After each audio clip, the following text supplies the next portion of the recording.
Welcome to the deep dive. Today, we're looking at something really fascinating, spintronics.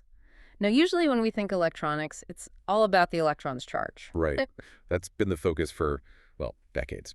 But electrons have this other amazing quantum thing called spin. It's like a tiny magnet, and electronics mostly just ignored it for ages. Uh-huh. But that really started to shift around 1988. There was this groundbreaking discovery that showed we could actually control electrons using that spin. Okay, all right, so let's unpack that. Our mission today, explore this whole spintronics revolution. Where did it start? What were the big moments? And, how does it affect the tech you use and what's coming next? Well, the seeds were planted much earlier, actually. You had Mott back in 1936 suggesting spin could affect conduction in certain metals. 1936. Wow. Yeah, and my own PhD work back in 66 experimentally confirmed this. We showed electron movement is spin-dependent. Put simply, spin-up electrons could face very different resistance compared to spin-down ones in specific materials. So the basic physics was kind of understood even then. The fundamental idea, yes. But the problem was technology. We just couldn't make things small enough or precise enough to really use it. Right. We needed better tools. Exactly. And that's what started happening in the mid-'80s. Techniques like molecular beam epitaxy, MBE, came along. Ah, MBE. That lets you build things layer by atomic layer almost. Pretty much. It allowed for creating these incredibly thin magnetic multilayers, just nanometers thick. Yeah. And that precision opened the door for giant magnetoresistance, GMR, discovered in '88 by Albert Fert's group and Peter Grunberg's group independently. Giant magnetoresistance. Okay, what makes it giant? It's about how resistance changes dramatically.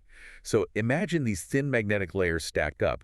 If their magnetic fields point the same way, parallel electrons with the right spin yip through easily. Oh. Low resistance. Okay. But if you flip some layers so they're anti-parallel pointing opposite ways, then electrons of both spins keep hitting resistance, getting scattered back and forth.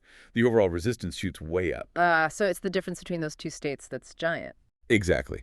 A huge difference compared to anything before it. And that discovery wasn't just theoretical for long, was it? Not at all. It moved incredibly fast. By 1997, GMR was being used in hard disk drive read heads. The things that read the data off the spinning disk. Precisely. Yeah. It totally replaced the older tech. And the amount of data you could cram onto a disk, it just exploded. Went up by like 2 orders of magnitude in about 10 years. That's why your laptop hard drive got so much smaller and held so much more. Incredible. So that's the tech behind high-capacity drives. A huge part of it, yes. Yeah. And GMR sensors popped up elsewhere too. Cars, medical tech. Okay, so GMR was massive. What came next? Did things keep evolving? Oh, definitely. The next big step involves something called Tunneling Magnetoresistance, or TMR. This uses Magnetic Tunnel Junctions, MTJs. MTJs, those are the building blocks for MRAM, right? Magnetic RAM. That's the goal, yes. MRAM aims to give you the speed of normal computer RAM but make it non-volatile, meaning it remembers data even when the power's off, like magnetic storage. And those TMR effects, they got much stronger over time, too. Massively stronger. Early results in the 70s were tiny, hard to reproduce. But then, especially with better materials like single crystal magnesium oxide barriers, the TMR ratios just soared hundreds, even over 1,000% in some cases. What was the key there? Better materials. It was understanding the barrier between the magnetic layers. It turns out the spin polarization, how well aligned the spins are, isn't just about the magnet itself. It really depends on the atomic structure, the symmetry of that insulating barrier. Yeah. It acts like a very specific filter for electron spins. Wow. Okay, so structure is crucial. Now, you mentioned controlling spin with magnetic fields for GMR and TMR. But what about controlling magnetism with just electricity? Right, that's the next frontier, spin transfer. The idea is you use a current that's already spin-polarized, most electrons spinning the same way, and you shoot it into a magnetic layer. The angular momentum from those electrons can literally push the layer's magnetic moment, flipping it or making it wobble. So you're switching the magnet without an external magnetic field, just using the electron spins themselves. Exactly. It's a much more direct, potentially faster, and lower energy way to control magnetism. And the applications for that? Well, future MRAM hopes to use this for even faster, more efficient switching.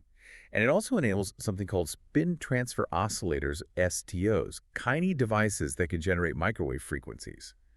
Think about applications in, say, mobile phones. Okay, so we've gone from basic physics to hard drives, MRAM, even microwave tech. Where is Spintronics heading now? What's the really cutting-edge stuff? One really exciting area is molecular spintronics.